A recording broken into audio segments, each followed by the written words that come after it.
ఆకాశమే హద్దుగా అభివృద్ధి చెందుతున్న ఆ ప్రాంతానికి ఆకాశ హర్మ్యాలు పడుతున్నాయి. లక్షల ఎంప్లాయ్మెంట్ తో విస్తరిస్తున్న ఆ ప్రాంతానికి వెళ్లి రావడానికి ట్రాఫిక్ చిక్కులు లేకుండా దారులు విస్తరిస్తున్నాయి. రోడ్డు మార్గమే కాదు, మెట్రో రైలు మార్గం పనులు కూడా వడివడిగా పరుగులు పెడుతున్నాయి. హైదరాబాద్ మహానగరం చుట్టూ ఉన్న అన్ని జాతీయ రహదారులను కలిపే RRR కూడా ఇక్కడి నుంచే ఉంది. ఇంతటి స్పెషాలిటీ ఉన్న ఆ ప్రాంతం ఏదని ఆలోచిస్తున్నారా?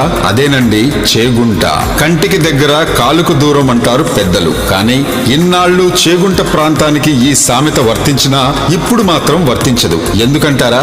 మీరే చూడండి. JBS నుంచి ORR ఎగ్జిట్ నంబర్ 6 వరకు ఎలివేటెడ్ కారిడార్ పనులు శరవేగంగా జరుగుతున్నాయి. JBS నుంచి మేడ్చల్ వరకు మెట్రో కూడా పరుగులు పెట్టనుంది. ORR ఎగ్జిట్ 6 నుంచి కాళ్లకల్ వరకు మరో ఎలివేటెడ్ కారిడార్ పనులు శరవేగంగా నడుస్తున్నాయి. ఎక్కడా బ్రేక్ వేయకుండా ప్రతి జంక్షన్ లో ఫ్లైఓవర్స్ అందుబాటులోకి వచ్చాయి. ఇంకేముంది, హైదరాబాద్ తో పోటీ పడి డెవలప్ అవుతున్న చేగుంట ప్రాంతానికి క్షణాల్లో వెళ్ళొచ్చే అవకాశం లభిస్తుంది. ఇదే ప్రాంతంలో జాతీయ రహదారిని ఆనుకుని DTCP రెరా అప్రూవల్ తో శాంతం మెడోస్ ప్రాజెక్టు కూడా ఉందండి.